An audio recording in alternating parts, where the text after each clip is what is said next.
The Jedi Master Obi-Wan Kenobi was the finest the Jedi Order had to offer. He was loyal, powerful, and above all, kind. He embodied what a Jedi should strive to be like. Obi-Wan was at the top of his game when the dreaded Order 66 was given, and although Kenobi survived the initial assault and even his subsequent duel with the newly anointed Darth Vader, the Jedi would never be the same again. Exiled to the desert world of Tatooine, Kenobi was concerned for the well-being of the galaxy and the remaining Jedi. Although he maintained hope in the form of a small boy who one day he believed would bring the once great Order of Jedi Knights back from the brink of utter annihilation. Welcome to my How Powerful series, where we take a character within Star Wars and analyze their power, from their abilities with the Force, dueling skills, and finally, their weaknesses. For this installment, we will be looking at old Ben Kenobi. An important distinction before we begin, we will only be examining Obi-Wan near the tail end of his exile on Tatooine. We will not be breaking down the power and potential of Obi-Wan during the period leading up to and through the Clone Wars, basically during his prime, only the Jedi Master's ability as of A New Hope and slightly before. To begin, I would like to read a quote placed on Twitter by the Rebels voice actor for old Ben Kenobi, Steven Stanton, which I believe perfectly embodies old Ben.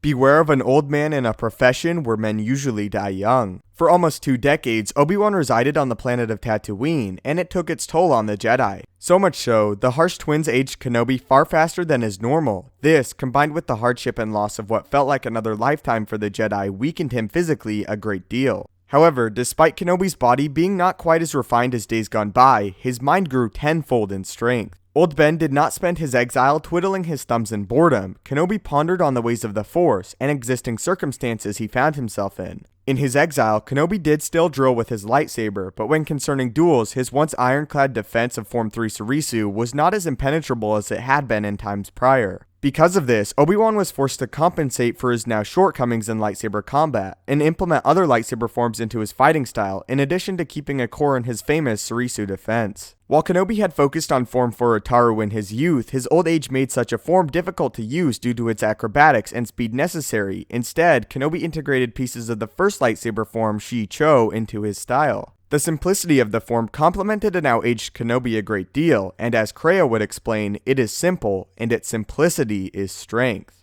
Although not as swift or graceful as before, every sequence of Kenobi's blade was to be feared, as each movement and strike appeared to have the thought and preparation of hours behind it. Despite his age, the more hybridized form allowed Kenobi to strike with insanely deadly and well-prepared blows. For the famous saying, experience beats talent every time, Kenobi would absolutely embody the experience. Old Ben could dismantle an opponent faster, stronger, and younger than him simply due to his past as a Jedi during wartime. Although his body may have slowed, his mind never did, and an unprepared opponent could find themselves dead in a matter of moments. Against Darth Vader, Kenobi gave a noble effort, as even as an old man, he struck Vader's heart full of fear. Impressively, Kenobi even matched the cybernetically enhanced blows of Vader more than once during their confrontation. Kenobi's only true weakness was his failing body, as in all other aspects, he represented a near-perfect Jedi Master. Kenobi even realized that winning against Vader was not the right path to follow, and that he would best serve the galaxy through sacrifice. Now let's discuss Kenobi's Force abilities. In truth, while Kenobi had spent his exile pondering and learning from the Force, he was no longer concerned with its combative gifts, instead more interested in the knowledge and insight it could grant him.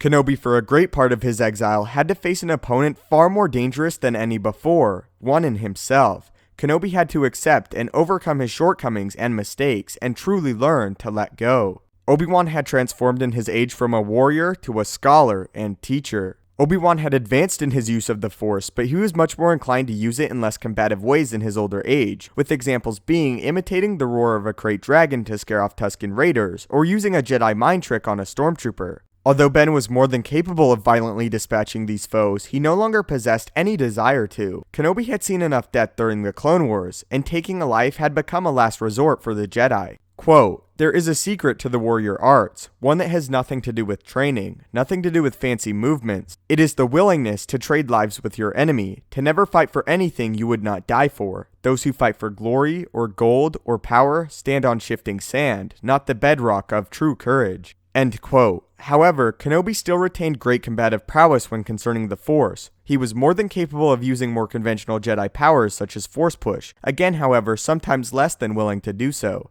Perhaps the greatest of all of Ben Kenobi's achievements when concerning the Force, including his time during the Clone Wars, was the ability to transcend the physical realm and become a Force ghost. This was a power few Jedi ever mastered, and it allotted Kenobi the chance to aid the young Luke Skywalker in his struggles against the Empire. In the end, Kenobi was one of the finest Jedi who ever lived. Although physically his exile weakened him, his spirit and wisdom had never been stronger, and allowed him to make the tough and right decisions when no others would. Old Ben was wise, kind, and still incredibly lethal. Although a fight was a last resort, if it came to it, it would be brief and executed nearly flawlessly.